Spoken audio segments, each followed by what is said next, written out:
안녕하세요. 교육진담 입시 무엇이든 물어보세요 시간입니다. 네, 제목 보시면 아시겠지만 2020학년도 서울대학교 대학 신입학생 입학전형 주요 사항에 대한 해설 강의입니다. 내용이 아주 거창해가지고 청취자분들께서 굉장히 기대를 많이 하실 텐데, 자, 이거를 한마디로 뭐라고 정의 내릴 수 있을까요? 훈쌤이 한번 말씀해 보시죠. 똑같아요. 뭐라고 해야 되지? 똑같지 않구나. 네, 똑같지 않아요. 굉장히 큰 변화가 하나 있습니다. 굉장히 그렇죠. 큰 변화가 있죠. 뭐예요? 네? 제가 생각하는 그 큰 변화가 맞나요? 그거 맞는 것 같은데. 3명 죽었다는 거. 3명은 어디로 갔을까? 그러니까 대체 서울대 3명은 어디로 사라졌을까? 인원이 3명이 너무 죽었어요. 신기하지 않나요? 그러니까. 자, 어쨌든 정리해드리면은 2020학년도 대학 신입학생 입학 전형이죠. 그러니까 다시 말해서 이번 고3 학생들이 그렇죠. 보는 이제 입시안이 이번에 4월에 발표가 됐는데, 이 서울대 입시안이 갖고 있는 의미는 작년과 똑같다입니다. 작년과 똑같다. 우린 작년과 똑같이 할 거다. 라고 하는 어떠한 내용들을 발표를 했고요. 언론에서 이제 예를 들어서 정시 30%에 대해서 너무 많이 보도를 하다 보니까 청취자분들 중에서 일부는 올해부터 정시 인원이 30%라고 생각을 하셨던 분들도 있었던 것 같아요. 그런데 작년과 똑같아요. 20%대죠. 20%대로 작년과 똑같은 정시 인원을 가지고 있는 거고요. 정확하게 말해서 교육부의 권고안은 2022학년도부터죠. 2022학년도부터니까 현 고등학교 1학년부터 해당 사안이 있다. 권고사항이라 할지라도. 그래서 그 권고사항을 지킬지 안 지킬지는 모르겠으나 대학들이 어쨌든 올해 년도의 서울대학교 입학 전형은 작년과 동일하다. 이렇게 이제 저희가 결론적으로 말씀을 드리고 이것이 갖고 있는 의미에 대해서 살펴보는 시간을 갖는 게 좋을 것 같아요. 저희가 이제 농담 삼아 얘기한 게 이제 작년과 똑같은데 달라진 게 있죠. 작년과 달라진 게 뭐냐면 정원이 3명이 없어졌어요. 그죠? 이걸 갖다가 저희가 지금 말씀드렸던 것 같아요. 정원이 정시가 똑같아요. 그죠? 예, 정시 똑같아요. 근데 이게 얼마나 큰 의미가 있을지 모르는데 줄은 게 하필이면 학종에서 줄었어요. 그렇지. 3명이 굳이 빼려면 직윤에서 1명 빼고 정시에서 1명 빼고 학종에서 1명 뺄 수도 있었을 텐데. 그러게. 예. 그건 과에 따라 달라진 거예요. 자꾸 청취자분들 헷갈리게 하시죠. 아니 괜히 3명인 과가 하나 없어졌나? 그렇지. 그러니까 각 입학 수시로만 뽑는 수시로만 뽑는 3명인 과가 하나가 정원을 줄인 거니까. 이거 정원 내에서의 어떤 선발이니까요. 그러니까 작년에 3,182명을 뽑았었던 전형이 올해는 3,179명을 뽑는 거니까요. 결국은 3,182명을 뽑는 상태에서 입학 전형을 이리 배분하고 저리 배분한 게 아니라 그냥 모집 인원 자체를 줄인 거죠. 그러니까 그 전에는 3,181명을 뽑았다가 작년에는 3,182명을 뽑았는데 올해는 3,179명을 뽑겠다. 이렇게 얘기한 거고, 입학 정원에 대한 정시 인원은 작년에 684명, 올해도 684명을 뽑겠다. 이렇게 얘기를 했습니다. 그래서 정시의 전체 모집 정원의 비율로 따지면 21.5%를 3년 동안 현재 유지가 되고 있는 상태인 거고요. 우리가 흔히 얘기하는 일반 전형 학종이 54.7%, 그 다음에 전교 1등 학생들한테만 이제 학교장 추천권을 줘서 진행한다라고 하는 지역 균형 선발, 그것이 이제 23.8% 이렇게 해가지고 작년과 똑같은 형태의 모집을 하겠다. 이렇게 이제 서울대학교가 발표를 한 거죠. 오타가 있죠. 2019년 4월에 발표했을 텐데 2018년 4월이라고. 그러니까 이게 4월 달에 나오는 그 전형안들 있잖아요. 항상 오타 나요. 항상 오타 나요. 그죠? 항상 그 전해 걸 그냥 복사해서 붙이는 것 같아요. 서울대만 그런 건 아니고 예전에 연대도 한번 오타 났고. 또 이런 식으로 서로 먹고 들어시고. 그게 한 번인 거 보면 용하네요. 그렇지. 매번 날 것 같은데. 매번 날 것. 나 같으면 그냥 한 2010 비워놓고 그냥 2000까지만 해놓고. 그렇지. 이 땡땡땡 이러고. 사실상 지난번에 연대는 굉장히 많은 변화가 생겼었잖아요. 연대 입시안 발표는 사실상 굉장히 많은 변화가 생겼었는데 서울대 입시안에 어떠한 변화가 없다는 게 굉장히 또 우리가 그 의미를 좀 한번 해석을 해줘야 될 것 같아요. 그리고 아직 고대가 발표를 하지 않았고 나머지 대학들도 발표를 하지 않았어요. 그렇죠? 이제 속속들이 이제 발표가 나올 텐데 이렇게 되면은 완쌤이 예상하시기에는 어떻게 그냥 대동소이하게 동일하지 않겠느냐라고 우리가 예상을 할 수밖에 없을 것 같은데 어떻게 보세요? 네, 일단은 서울대 안이 이제 변화가 없다라는 것 자체도 큰 의미를 주는 거죠. 네, 그렇죠. 일단은 뭐 분위기가 이런 데에 불구하고 서울대는 그냥 기존 기조를 유지했다라는 거고, 연대는 아무래도 좀 뭔가 맞춰줘야 될 만한 큰 이제 이유가 좀 있던 상황이니까 어쨌든. 근데 물론 이제 정시 인원이 늘었는데 수시도 사실 늘었어요, 연대 같은 경우는. 학종은 오히려 더 늘었죠. 그렇긴 하지만 어쨌든 정시 인원을 우리가 늘렸다라는 사인은 확실히 줬거든요. 근데 이제 서울대는 뭐 그런 특정하게 우리가 어떤 전형에 대해서 뭔가 했다는 사인은 전혀 주지는 않았어요.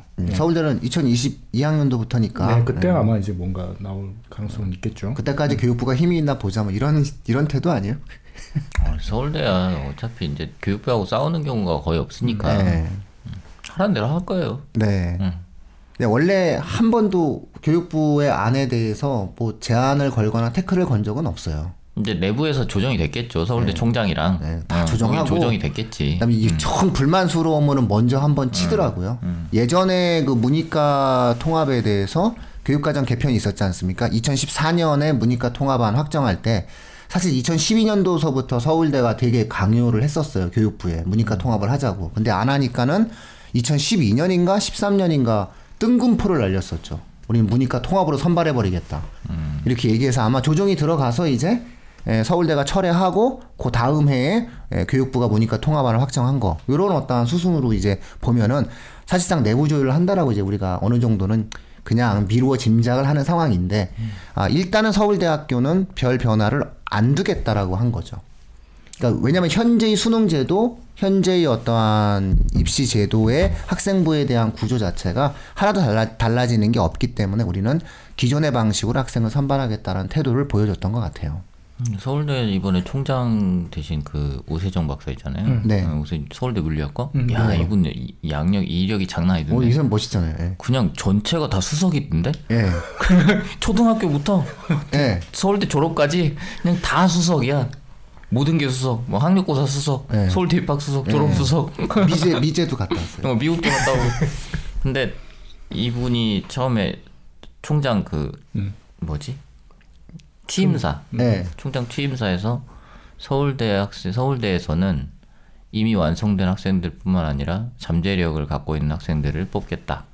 확정인데? 네, 라고 말씀을 하셨어요. 그러니까 크게 달라지진 않아요. 그러니까 기본적으로 이제 완성된 학생이라는 거는 어쨌든 간에 우리가 그냥 다른 거 필요 없이 점수로 충분히 판단할 수 있잖아요.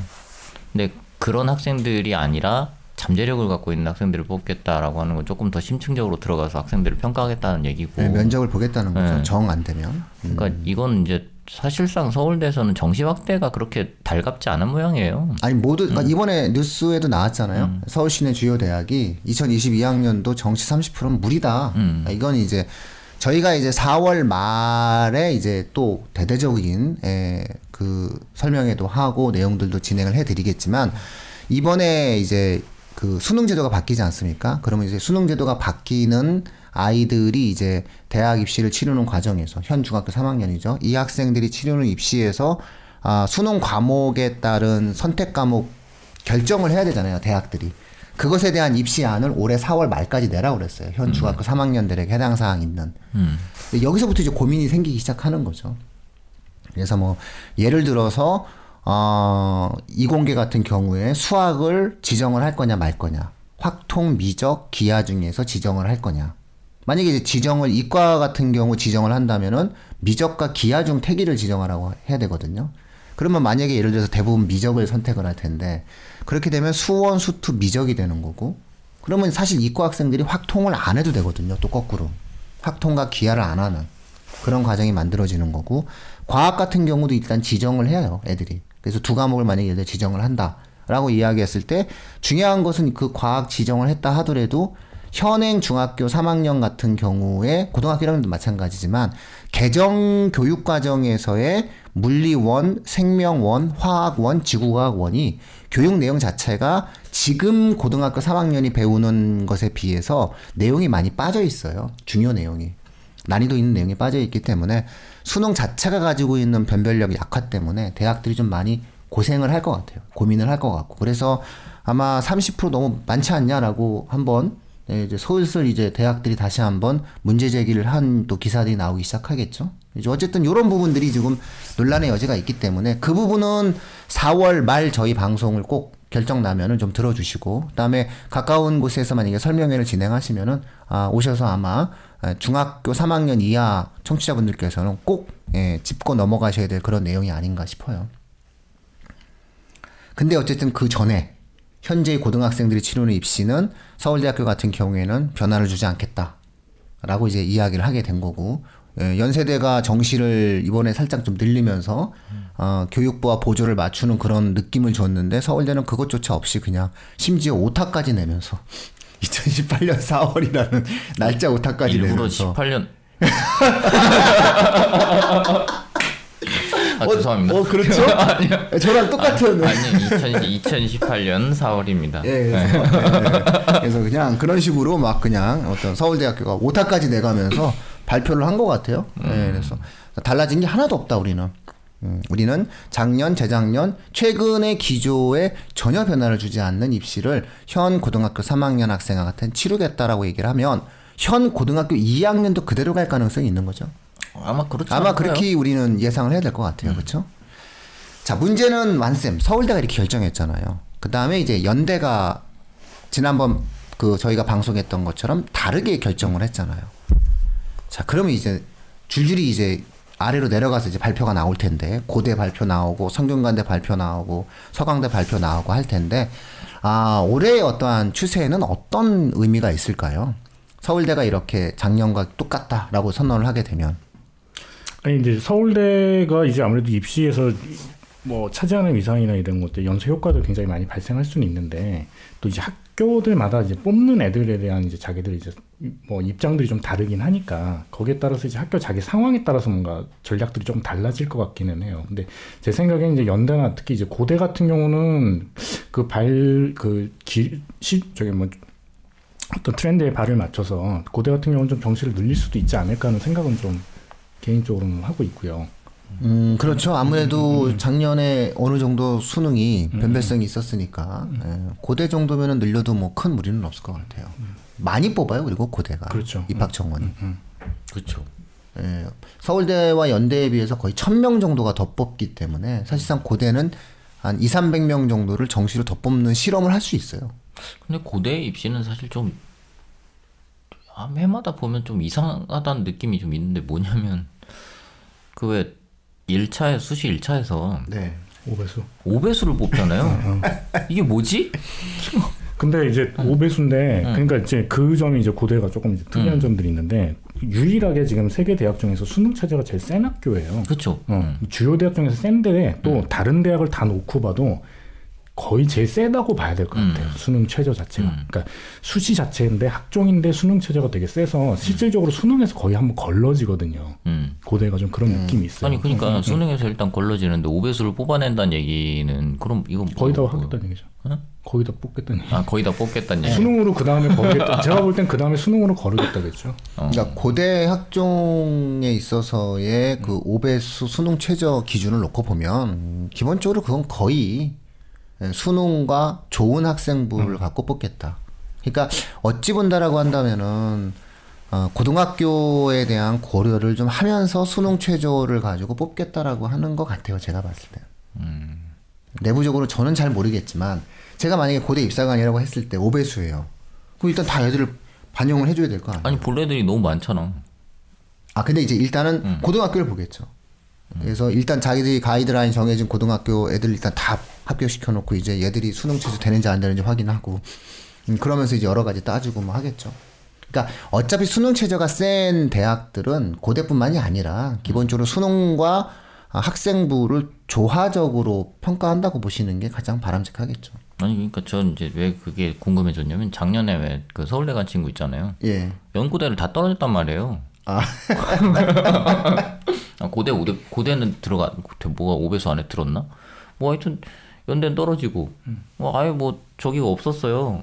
추가 합격이 뭐 됐나 그건 잘 모르겠는데, 그것도 딴 데 넣는 것도 아니고 그냥 다 철학과 났거든요. 예. 근데 연고대 떨어지고 서울대는 붙었어.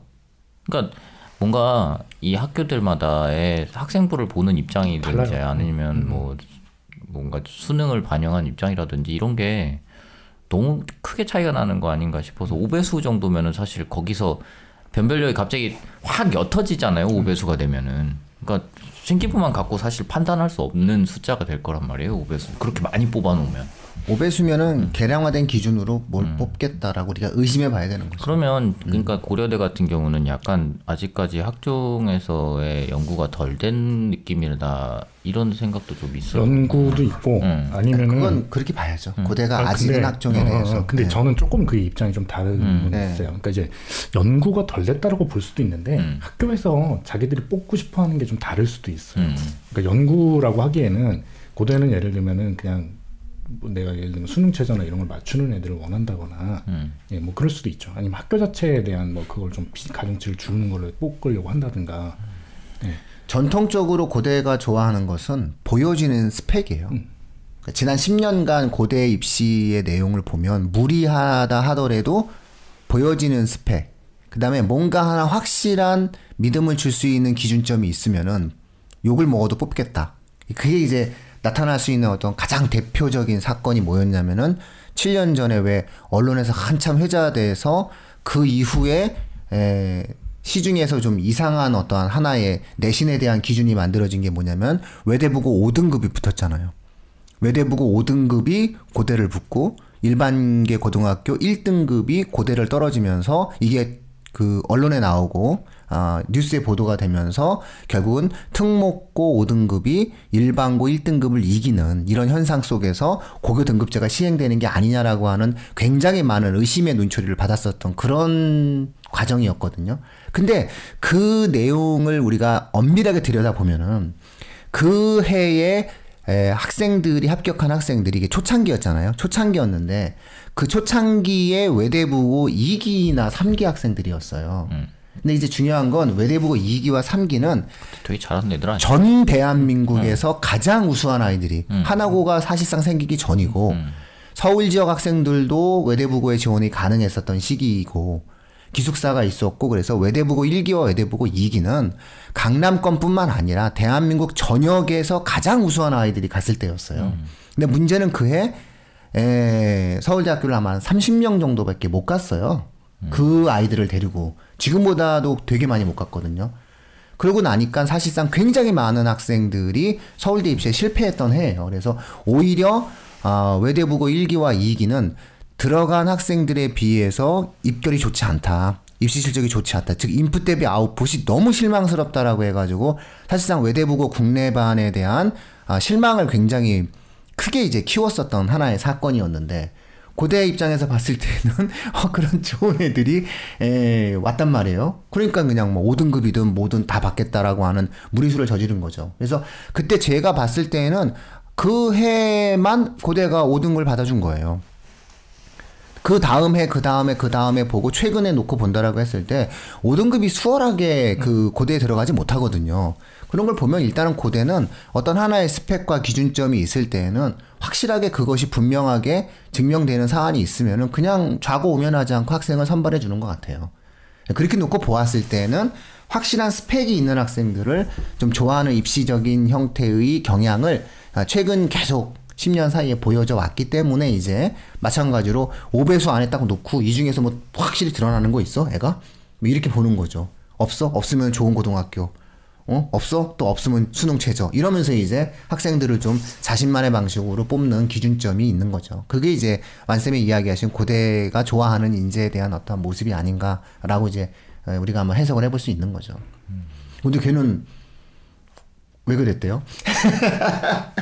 고대는 왜? 고대는 그렇다 쳐도 연대는 왜 그랬대요? 아니, 정확하게 잘 모르겠어요. 그러니까 뭐 원인을 정확하게 알 수는 없는데 뭐 여러 가지가 복합적으로 그런 게 있었겠죠. 뭐 자소서도 사실 연대 고대 대충 쓰고 본인이 대충 한 거 아니에요? 본인이 이제 와서 하는 얘기죠. 이제 와서 그 상처를 그렇게 어루만질 것까지는 본인이 스스로 막 그렇게 막 사실은 내가 너 서울대 될 줄 알고 나머지는 대충 했어. 뭐 이런 거잖아요, 결론. 아니 그러니까 그게 아니 뭐 이건 나중에 이제 뭐 얘기할 기회가 있겠지만 자소서를 마지막 날 썼어요. 걔 원래 그렇잖아. 계속 미루다가 제출하는 날. 네. 근데 어쨌든 자연스럽게 청취자분들이 이해하시겠지만 학생부 종합전형으로 서울대학교를 붙은 학생이 동일한 과의 연세대학교와 동일한 과의 고려대학교를 추합도 없이 다 1차에 다 떨어졌다. 1차는 떨어졌어요. 그러니까 이게 저는 그게 좀 신기하더라고요. 저랑 물어봤어요. 제가 그래서 얘한테 야 너 그 학교들은 어떻게 했냐 그랬더니 떨어졌대. 그런 기억이 있거든. 예. 근데 좀 제법 있어요, 사실. 많이 있죠. 꽤 있어요. 예. 그래서 학종이 그래서 재밌는 거예요. 예. 자, 그렇다면은 다시 이제 입시 안으로 이제 조금 이제 다시 이제 선에서 이제 들어가 본다 보면은 그렇다면은 이제 고등학교 자녀를 둔 청취자분들 입장에서 놓고 본다라고 했을 때는 아마 지금 현재 2학년 그리고 지금 현재 뭐 한 1학년 요 정도의 학부모님들 같은 경우에는 변화보다는 현재의 어떠한 입시안이 그냥 그대로 유지될 가능성이 좀 있다. 특히 2학년은 좀 변하지 않는 추세가 좀 있다. 요런 느낌으로 좀 한번 보시면서 고대와 나머지 성대, 서강대 이쪽 어떤 대학들의 어떤 추후 입시안을 좀 한번 눈여겨볼 필요가 있을 것 같아요. 그래서 이 대학들이 만약에 정시를 조금씩 늘려간다라고 한다면은 그건 이제 2022학년도를 대비하기 위한 어떤 대학들의 시그널을 우리가 확인할 수 있게 되는 것이고, 이제 그 과정들 속에서 논술 전형이 어떤 태도를 취하는지, 그렇죠? 그 다음에 이 논술 전형과 학종 전형의 관계를 어떻게 설정하는지, 수능 체제는 어떻게 설정하는지를 좀 추후 다시 한번 좀 살펴보실 필요가 있을 것 같아요. 하지만 어쨌든 입시에 가장 강력한 영향을 미치는 서울대학교는 유지를 했다. 근데 문제는 이제 그 다음으로 영향력을 크게 미치고 있는 연세대학교는 지난번 저희가 방송에 드렸던 대로 상당히 많은 변화의 틀을 주면서 논술 전형 자체에 대한 어떤 굉장한 어떤 폭의 변화를, 다양한 형태의 폭의 변화를 주었다. 이렇게 이제 우리가 볼 수 있는데, 문제는 이제 서울대가 논술 전형이 없잖아요. 서울대가 논술 전형이 없고 고대가 논술을 폐지했잖아요. 그러면 이제 연대가 논술 전형을 바꿨기 때문에 사실상 나머지 대학들 중에서 논술을 보는 대학들의 기준점은 연대가 될 거고요. 그 다음에 이제 논술을 보지 않는 대학들이 논술을 보지 않는 대학들 같은 경우에 있어서는 뭐 어떤 고대라든가 서울대라든가 이런 어떤 기준점들을 가지고 한번 살펴보는 것도 좀 즐겁지 않을까 싶은 어떠한 예상을 우리가 좀 한번 해볼 수 있을 것 같아요. 아니 무슨 입시안을 관광하듯이 그렇게 관광하듯이 지금 이 말 하면은 내가 분명히 말할 줄 알았는데 제 얘기는 뭐냐면 즐겁게 봐야 돼요. 이걸 갖다가 어떻게 라고 하면은 안 된다니까요. 즐겁게 그래 얘네 이렇게 바꿨어 이러면서 행복하게 봐야 된다니까요. 속마음을 들켰나? 저는 지금 사실 되게 궁금해요. 저는 사실은 고대 입시안이 되게 궁금해요. 그리고 서강대와 성균관대 입시안이 되게 궁금하고요. 그 다음에 궁금한 대학이 한양대. 그 다음에 이제 중대, 경희대가 궁금해요. 이 대학들을 잘 버무리기 시작하면은 뭔가의 방향성들이 나올 것 같은데, 일단은 이 대학들이 기다렸던 서울대가 발표가 나왔기 때문에 아마 조만간 이번 주 안으로 제가 생각하기에는 쭉쭉쭉 입시안들이 나올 것 같아요. 그러면 아마 조만간 가장 빠른 시간 내에 아마 각 대학별로 그룹을 지어서 입시안에 대한 어떤 해제 방송도 가능하지 않을까 이런 생각이 듭니다. 이런 건 4월 1일 날 딱 발표를 해야 되는데 그거 뻥이야 이러고. 대학에서 그렇죠? 대학에서 그런 센스를 대학에서 훌륭하지 않아요? 난 그렇게 발표하는 대학이 있으면 그 대학을 가고 싶다. 믿었어? 이러면서 진짜 입시안은 4월 2일입니다. 예전인가요? 라디오가 귀할 때 어떤 방송국에서 4월 1일 날 아나운서가 이번 4월 1일 날 만우절 기념으로 선착순 100명한테 저희 그 본사에 오시면은 라디오를 나눠드립니다. 그렇게 얘기했대요. 근데 이제 중요한 거는 이 사람은 자기가 만우절이니까 만우절 거짓말이라고 모든 사람들이 이해할 거라고 생각을 했는데 정말로 줄을 몇천 명이 쓴 거죠. 라디오를 공짜로 나눠준다고 하니까. 그리고 줬어요? 어떻게 방송국은 그런 걸 주는 방송국들이 아니겠죠. 그럼 그 사람 어떻게 해? 그 사람 많이 혼났겠죠. 근데 우리 선생님께서 그 사람이 얼마나 혼났는지를 말씀 안 해주시더라고요. 그러면서 만우절에 거짓말을 하면 안 돼. 뭐 이런 말씀하셨어요. 자, 이번에 그러면은 의미 있는 어떤 내용들에 대해서 마지막 어떤 그 생각들을 좀 한번 정리하시는 그런 말을 하고 오늘 좀 짧게 마무리 짓는 걸로 하죠.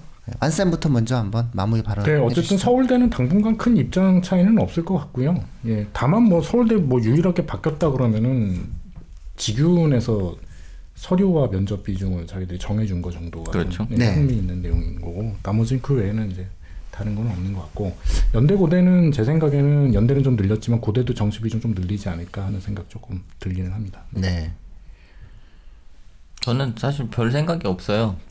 그러니까 이게 뭐 퍼센테이지가 막 이렇게 한 10% 이렇게 차이 나는 걸 가지고서 우리가 저게 이를테면 내가 고3이고 그러면 나한테 저게 얼마나 큰 영향을 끼칠까에는 사실상 저는 그게 그렇게 큰 영향이 안 될 것 같고 안 끼칠 것 같거든요. 이거는 그 퍼센테이지가 바뀌는 건 결국에 사회 방향성의 문제인 거지. 그러니까 거기에 유리한 학생이 얼마나 되냐, 불리한 학생이 얼마나 되냐 이렇게 생각할 필요는 없을 것 같다는 거예요. 그러니까 뭐 예를 들면 내가 정시 쪽이 강한데 정시를 뭐 퍼센테이지를 줄였어.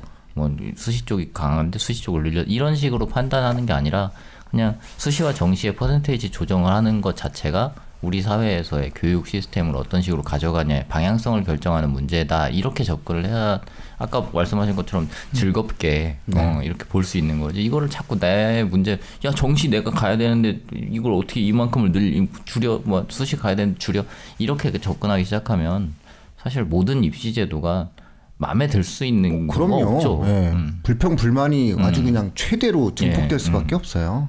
그래서 자, 그럼 뭐 마무리 발언을 좀 드리자면은 서울대학교가 그대로 가겠다라고 이야기했다는 것을 다시 한번 말씀드리면서 이것 자체가 하나의 의미 있는 결정이다. 그러니까 예를 들어서 변화가 될까 혹은 변화가 되지 않을까라고 하는 추세적인 예측의 과정들 속에서 우리는 변화하지 않을 거야 라고 하는 하나의 선택도 시사하는 바는 대단히 의미 있는 내용이 된다라는 것을 아마 오늘 청취자분들께서 한번 경험하신 게 아닌가 싶고요.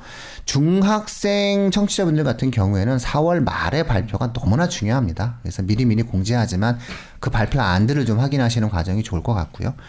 고등학교 2학년 어머님들이나 3학년 어머님들 같은 경우에는 추후 진행되어지는 대학 입시의 다른 대학들의 어떠한 변화 양상까지 확인을 하신다면 충분히 올해 연도의 대학 입시의 방향의 틀에 대해서 의미 있는 어떤 해석을 하실 수가 있지 않을까 싶습니다.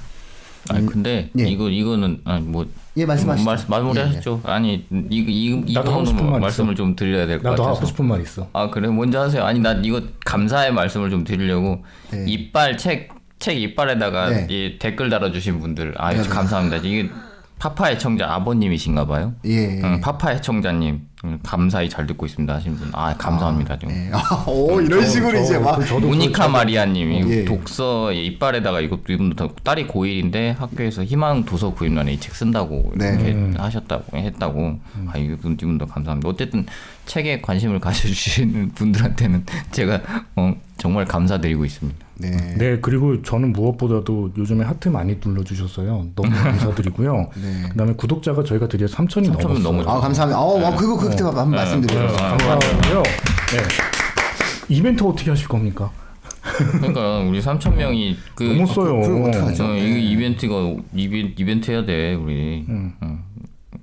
심지어는 뿌니님께서 구독 눌렀어. 3,002번째를 벌써 누르셨어요. 난 3,000 딱 되는 순간도 봤거든.